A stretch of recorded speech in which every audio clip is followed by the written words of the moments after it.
Di langit dan di bumi, Allah yang kami sembah di dalam nama anakmu Yesus Kristus Tuhan, merupakan suatu penghormatan bagi memuji Tuhan, kita memujikan Dia. Untuk itu kasih salam kiri kanan, muka belakang, katakan Tuhan Yesus baik.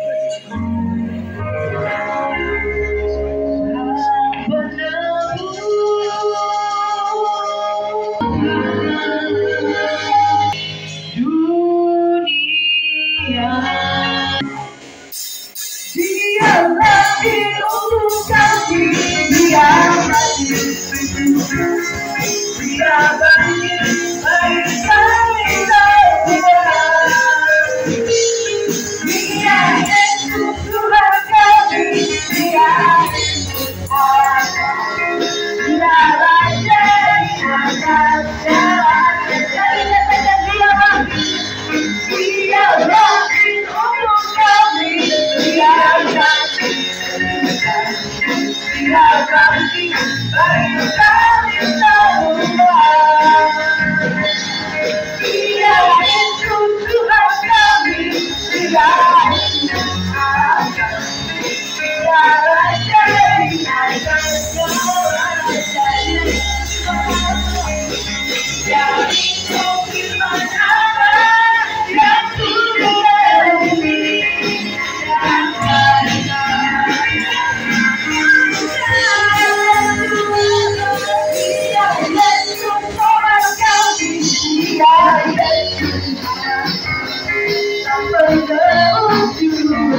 oleh Wakil Gembala Pendeta John Sesenda.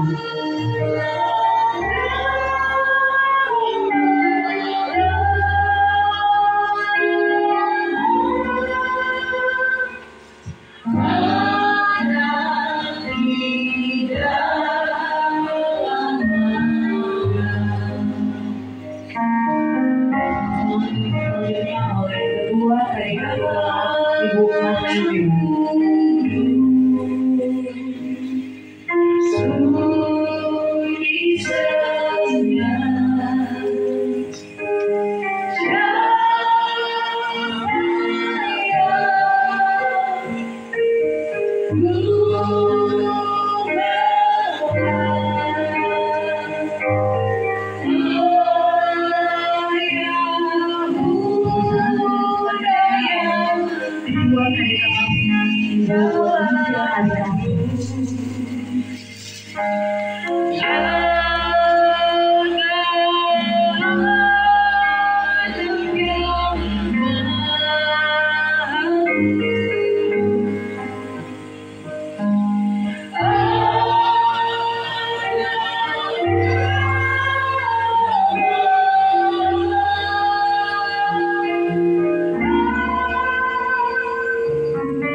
Selanjutnya oleh Ketua Perikatan Jemaat Tinggi Hukum.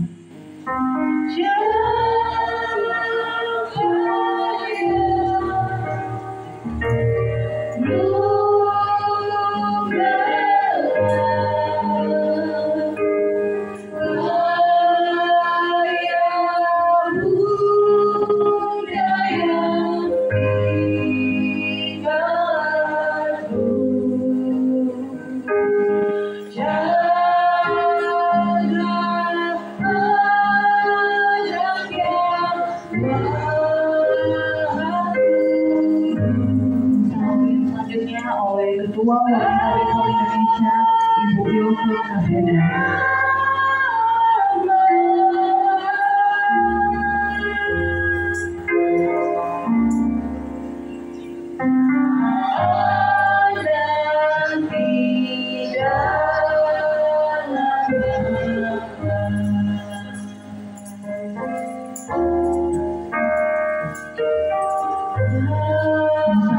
Selanjutnya mewakili kaum pria Bapak Hans Toeru.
Sama-sama nyanyikan, katakan Maha Kudus sunyi saja.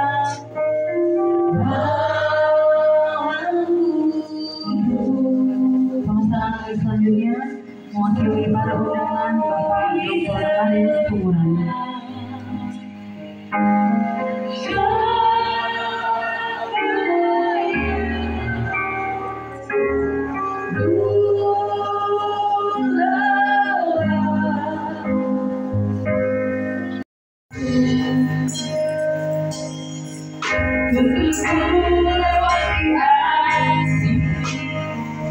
Dan dalam gelap Kau ada bagiku, Kau tutup kau makanku dan sahabatku, saksikan kebaikanmu Tuhan panjang hidupku dalam panjang hidupku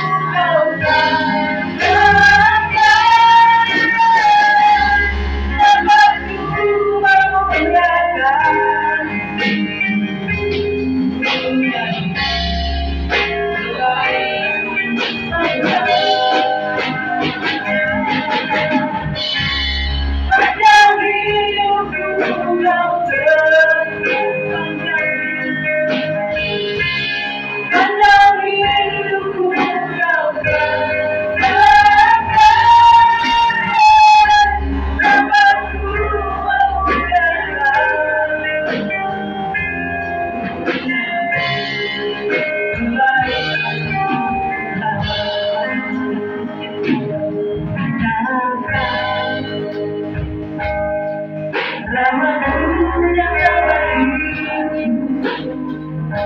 hidup di dalam tanganmu, baik terganggu sampai terbaik, dan kebaikanmu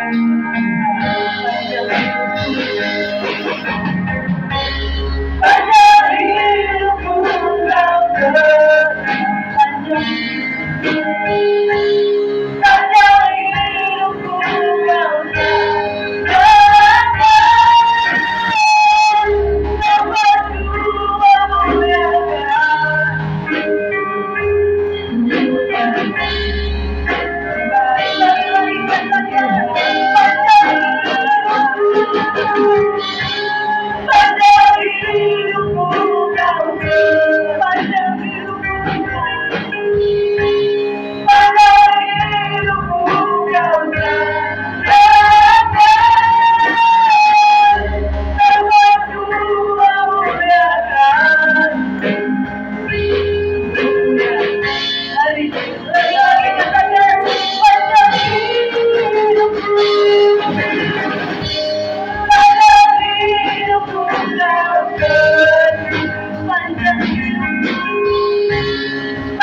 Kebaikanmu Tuhan, menyanyi kebaikanmu Tuhan.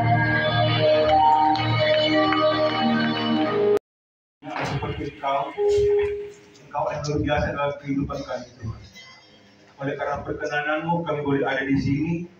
Oleh karena anugerah-Mu Tuhan, Engkau telah menghimpun kami di sini untuk meninggikan Engkau punya nama. Saat ini Tuhan, kami semua yang hadir, kami telah melakukan apa menjadi kewajiban kami, memuji meninggikan nama-Mu, dan saat ini kami semua yang kami siap dengar firman-Mu. Tuhan, urapi hamba-Mu, urapi kami semua.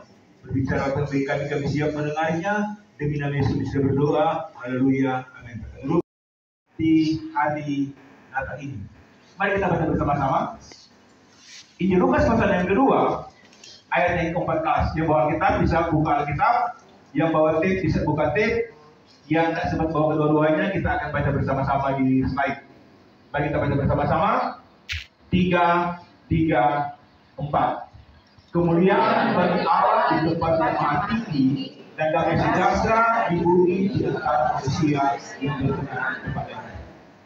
Saya tidak tahu hamba-hamba Tuhan, pendeta-pendeta, gembala jemaat menguraikan tema ini, karena malam ini juga jam 5 sore tadi di GPI Yehuda dipimpin oleh Pak Gilbert. Mungkin malam ini dia ada di Glow. Jadi kami saling bikin informasi. Saya katakan kami juga ada Natal di gereja, jadi kami bisa hadir.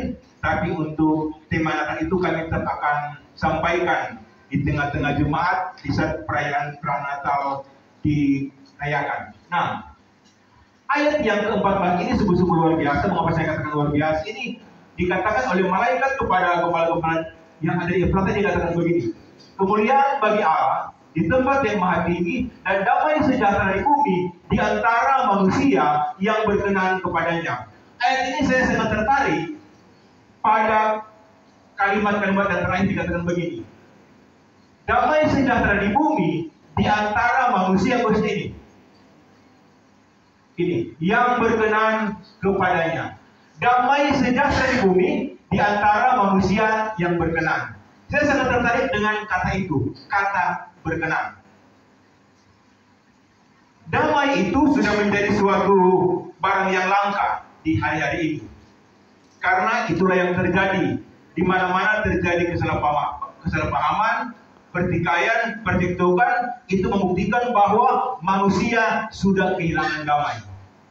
Dan Alkitab katakan damai sejahtera di bumi itu akan ada di dalam kehidupan manusia yang berkenan. Mungkin kita seringkali dengar kata berkenan. Mungkin seringkali kita ucapkan, oh orang itu hidup berkenan. Tapi persoalannya sekarang, apa betul kita berkenan di mata Tuhan? Alkitab mencatat salah seorang yang diangkat oleh Tuhan hidup-hidup, serta selain Elia, Tuhan Yesus, di sana juga ada Henok. Alkitab mencatat Henok itu dia bergaul dengan Allah. Sehingga Henok itu sudah tidak ada lagi karena diangkat oleh Allah. Pertanyaannya sekarang, mengapa Henok diangkat oleh Allah? Apa yang menyebabkan Henok itu diangkat oleh Allah? Mungkin kita berpikir, oh Henok itu karena dia bergaul dengan Allah, oke. Tapi sesungguhnya ada sesuatu yang perlu kita ketahui yang menyebabkan Henok itu dia bisa diangkat oleh Allah. Mari kita buka dalam Alkitab. Dalam kitab Ibrani pasal yang kelima, maksudnya Ibrani 11 ayat yang kelima, mari kita baca bersama-sama. Ibrani pasal yang 11 ayat yang kelima, mari kita baca. 3, 4. Karena iman, Henok terangkat supaya ia tidak mengalami kematian dan ia tidak ditemukan karena Allah telah mengangkat dia. Sebab sebelum ia terangkat, ia memperoleh kesaksian bahwa ia berkenan kepada Allah. Ternyata Henok dia diangkat oleh Allah karena apa? Alkitab katakan ia berkenan di mata Allah. Jadi jangan kita berpikir, oh berkenan itu dia hal yang terlalu sulit untuk kita buat. Hal yang sederhana sebenarnya Alkitab sampaikan agar supaya kita pahami dan kita bisa melakukan apa yang kita katakan. Alkitab ini ditulis dengan kata-kata yang sederhana. Dan kita pun bisa baca, entah itu orang berpendidikan atau orang awam, kita bisa memahami Alkitab ini karena Alkitab ini diterjemahkan dengan bahasa kita, sehingga kita mudah untuk mengerti. Alkitab katakan berkenannya berkenan. Saya tidak tahu bagaimana cara hamba-hamba Tuhan menafsirkan ayat ini. Tapi kalau Alkitab katakan berkenan berarti seperti itulah yang Alkitab katakan. Henok, Alkitab katakan ia diangkat oleh Allah karena sebelum ia terangkat dia begini, ia memperoleh kesaksian bahwa ia berkenan kepada Allah. Dan malam hari ini saya akan menyampaikan firman Tuhan secara sederhana dan mungkin tidak terlalu panjang karena mengenai waktu. Kita akan belajar bagaimana caranya agar supaya kita bisa menjadi orang-orang yang berkenan kepada Tuhan. Dua hal saja yang akan saya pikirkan hari ini. Mari kita buka dalam kitab Roma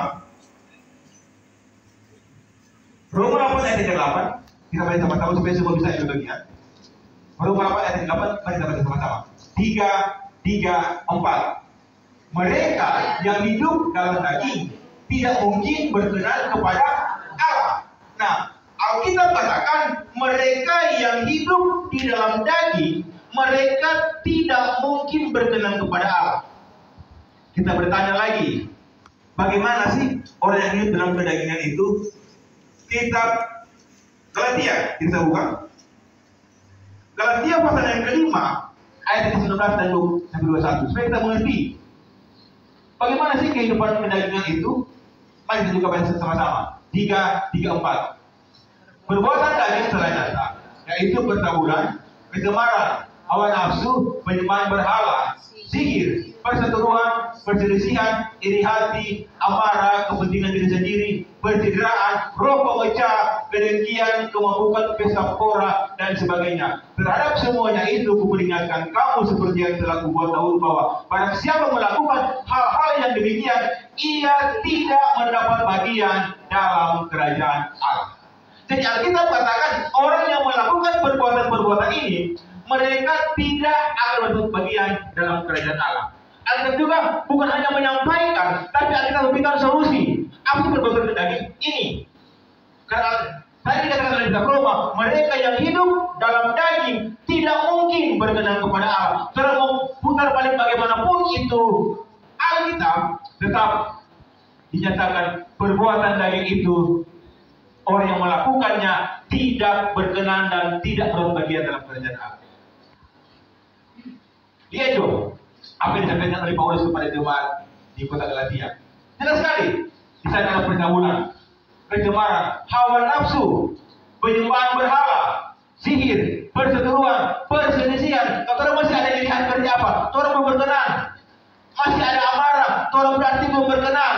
Masih ada kepentingan diri sendiri, apalagi percideraan, roh pemecah, kedengkian, kemabukan, pesta pora dan sebagainya. Terhadap semuanya itu kuperingatkan kamu seperti yang telah dahulu bahwa barang siapa yang melakukan hal yang demikian, ia tidak mendapat bagian. Berarti apa? Tidak berkenan.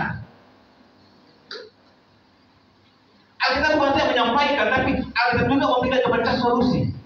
Memberikan kepada kita apa sih itu perbuatan daging. Oleh karena itu sangat rugi kalau kita baca Alkitab. Karena Alkitab ini saya katakan sungguh-sungguh luar biasa.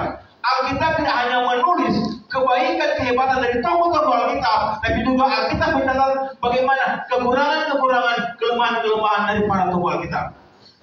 Alkitab bukan komik, Alkitab bukan novel yang hanya menceritakan superiornya seorang tokoh, tapi Alkitab ini dia menyampaikan bukan saja kelebihan dari tokoh yang ada di Alkitab, tapi mereka juga menuliskan bagaimana kelemahan dari para tokoh-tokoh itu. Orang tahu Daud, siapakah Daud? Raja yang paling termasyhur di Israel, raja yang paling luar biasa pada waktu dia berperang. Dia mengalami kemenangan lepas kemenangan. Dia sangat luar biasa. Tapi suatu waktu Alkitab katakan dia harus jatuh.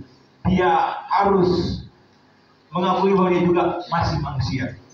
Pada dosa itu bukan dia telah membunuh. Dosa itu bukan dia telah mencuri. Itu oke.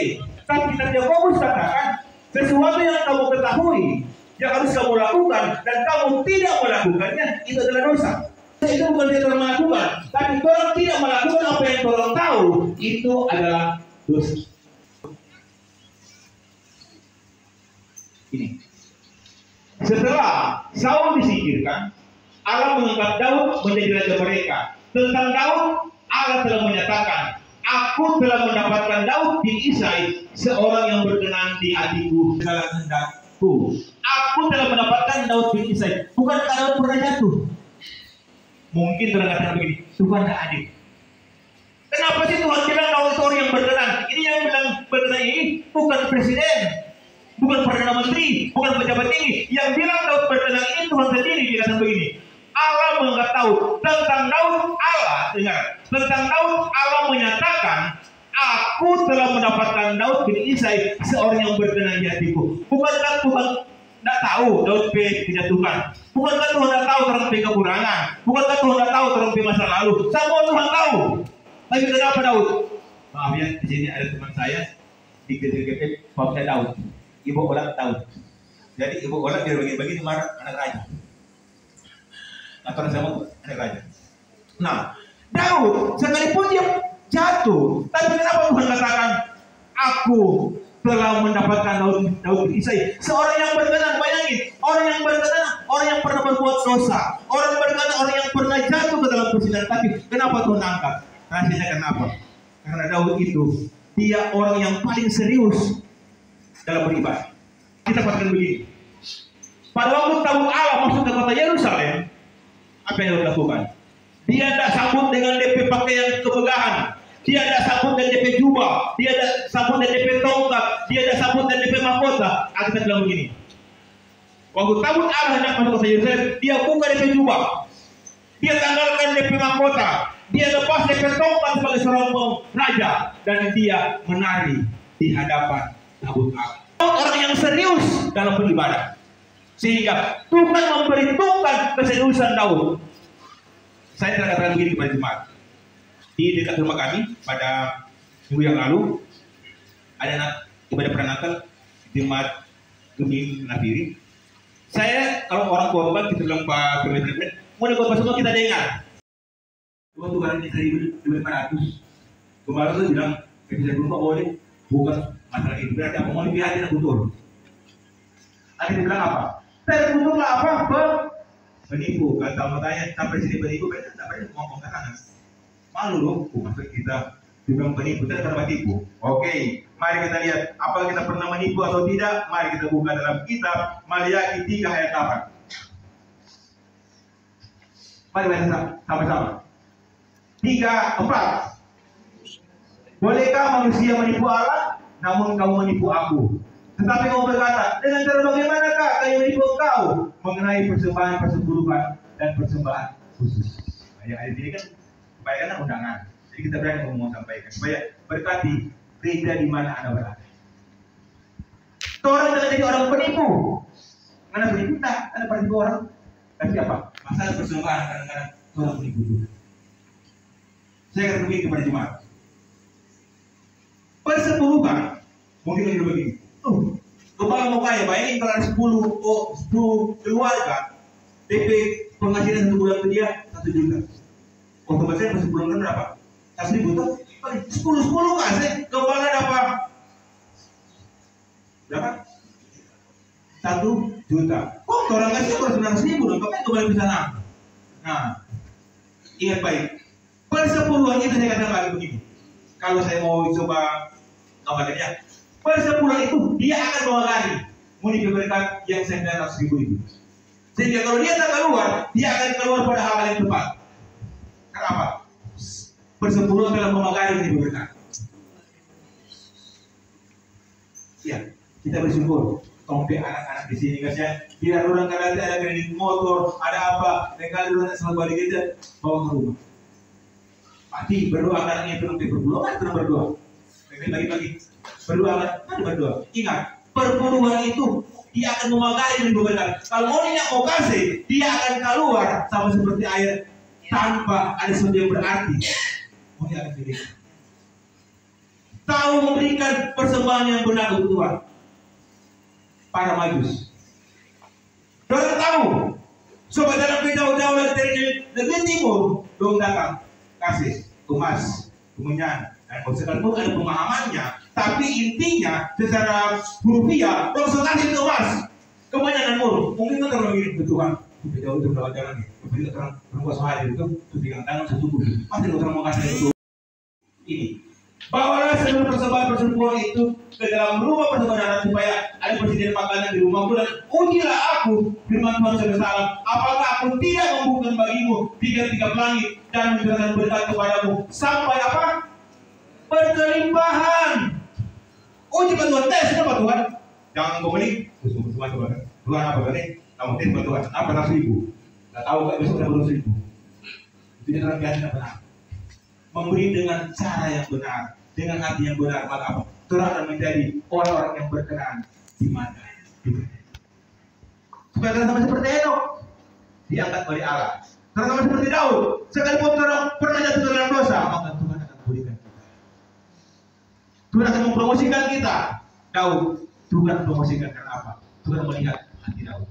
Yang paling utama dalam kehidupan bukan soal penampilan luar. Maaf ya, seharusnya kita potong pakai jas, ada sekolah. Tapi karena kita beradaptasi di pelayan-pelayan, dia bilang tahun ini kita pakai seragam di Gembala. Kamu pakai seragam, ya otomatis kita pun harus mengikuti kan. Kamu gitu pakai baju begini, mau pakai sekolah jodoh, Gembala tanora. Menyesuaikan. Nah, jadi apa? Orang hati yang sungguh-sungguh. Mengapa Elia? Dia bisa berdoa supaya hujan tidak turun selama 3,5 tahun.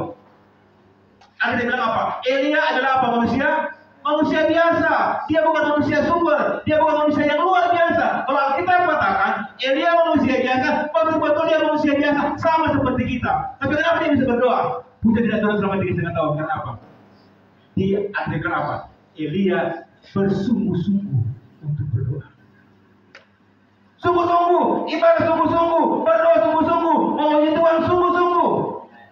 Saya katakan kepada pelayan-pelayan, jangan jadikan mimbar itu tempat show, tempat menyembah acting. Jadikan mimbar itu tempat mempermuliakan nama Tuhan, bukan memimpin nama yang dipermuliakan. Karena dalam kehidupan ini cuma satu, permuliakan nama Tuhan. Maksudnya apa Tuhan? Kemudian manusia itu dia akan berakhir di lubang kubur. Tapi ingat, kalau orang memiliki hati hamba, orang akan dikasih oleh Tuhan, dihargai juga oleh manusia. Milikilah hati hamba. Dua hal yang saya sampaikan malam ini. Kalau kita ingin menjadi orang yang berkenan kepada Tuhan, pertama apa? Jangan hidup untuk keinginan daging. Hidup untuk keinginan. Yang kedua, bila persembahan yang terbaik untuk Tuhan. Tolong pakai kehidupan ini saya katakan, mungkin dari KPM belum tahu, ada Ibu Mei, Ibu Ola, Ibu apa? Egos, tak tidak pakai egos. Belum tahu dari orang itu malu sekali di KPM. Malu sekali. Dia adalah kepikiran semua, belum semuanya itu kan di KPM. Cuma kita yang minta mau ini apa?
Tuhan